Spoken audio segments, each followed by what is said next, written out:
जब आपका एग्ज़ाम होता है, एग्ज़ाम से एक दिन पहले ऐसा आपको कभी फील हुआ है कि हमें तो कुछ तैयारी नहीं हुई, कुछ याद नहीं हुआ, ऐसा फील हुआ है कभी? हुआ है? हुआ है। और एग्ज़ाम पेपर हाथ में आया और फिर लगा कुछ नहीं आ रहा है, ऐसा भी होता है? तो क्या है ये सब? तनाव। क्या है? तनाव। किसके कारण होता है? जो हम लोग तनाव लेते हैं, परीक्षा का तनाव, इसकी वजह से।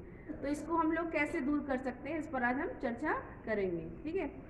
तो परीक्षा के समय सबसे पहले तो आपको अपना ध्यान रखना बहुत ज़रूरी है कि आप पर्याप्त रूप से नींद लें और संतुलित आहार लें। ज़्यादा तला भुना जो है न खाएं, बाहर का न खाएं, चाय कॉफ़ी ज़्यादा न पिएं, हल्का आहार लें और संतुलित आहार लें। ठीक है? फल फ्रूट्स जूस इस तरह का आहार लें हल्का, जिससे आपके शरीर की सारी ज़रूरत पूरी हो और आपको ज़्यादा नींद भी ना आए। ठीक है? सबसे पहले शरीर का ध्यान रखना बहुत ज़रूरी है। और एग्ज़ाम की तैयारी जो है आपको कैसे करनी है, उसके लिए आपको एक रणनीति बनानी है। ऐसा नहीं कि एग्ज़ाम वाले दिन ही सारा कुछ पढ़ना है। एग्ज़ाम से पहले आप अपनी तैयारी एक रणनीति बनाइए कि हमको किस सब्जेक्ट को कितना समय देना है।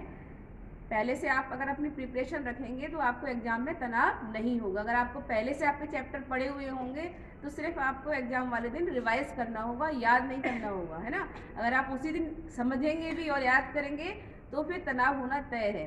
तो इसके लिए आप अभी से, जैसे कि आपके एग्ज़ाम आने वाले हैं, ठीक है, जनवरी में आपके एग्ज़ाम होंगे, तो आप अभी से रणनीति बनाइए कि कितने सब्जेक्ट को हमें किस सब्जेक्ट को कितना समय देना है। और हर सब्जेक्ट को आप बराबर समय दीजिए, क्योंकि हर सब्जेक्ट का उतना ही महत्व होता है। ऐसा नहीं कि एक दिन एक सब्जेक्ट 6 घंटे पढ़ लिया, अगले दिन फिर उसको पढ़ा ही नहीं। ठीक है?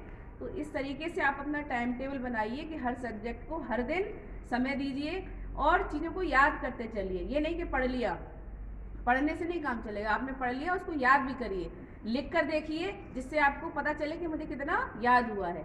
चैप्टर आपने पढ़ लिया, समझ लिया, फिर आप उसको याद करो। याद करने के बाद आप उसको लिख कर देखो और उसका मनन करिए। मतलब जब आप फ्री बैठे हो तो आप दिमाग में याद करिए कि मैंने क्या याद किया था। तो इस तरीके से चीज़ें जो है बिल्कुल आपको अच्छे से याद हो जाएंगी और एग्ज़ाम में स्ट्रेस आपको बिल्कुल नहीं होगा। और एग्ज़ाम में तुरंत वाला जो स्ट्रेस है कि पेपर देखते ही स्ट्रेस हो रहा है, तो उसके लिए आप क्या करेंगे, गहरी गहरी सांसें लेनी है। ठीक है? गहरी गहरी सांसें लीजिए और 5 सेकंड के लिए रोकिए, फिर छोड़िए। मतलब जो हम लोग योग का सहारा भी ले सकते हैं इसमें, हल्का फुल्का व्यायाम करना एग्ज़ाम में, जो कि आप बिल्कुल नहीं करते हैं। एग्ज़ाम में तो लगता है बस पढ़ लो ना। पहले से अगर आप पढ़ते रहेंगे तो इस तरह का दिक्कत नहीं होगी। एग्ज़ाम में थोड़ा बहुत आपको योग का सहारा ज़रूर लेना चाहिए, हल्का फुल्का व्यायाम करें, तो जिससे आपको बिल्कुल भी स्ट्रेस नहीं होगा और आप अच्छे से एग्ज़ाम दे पाएंगे और आप सब सफल होंगे। धन्यवाद।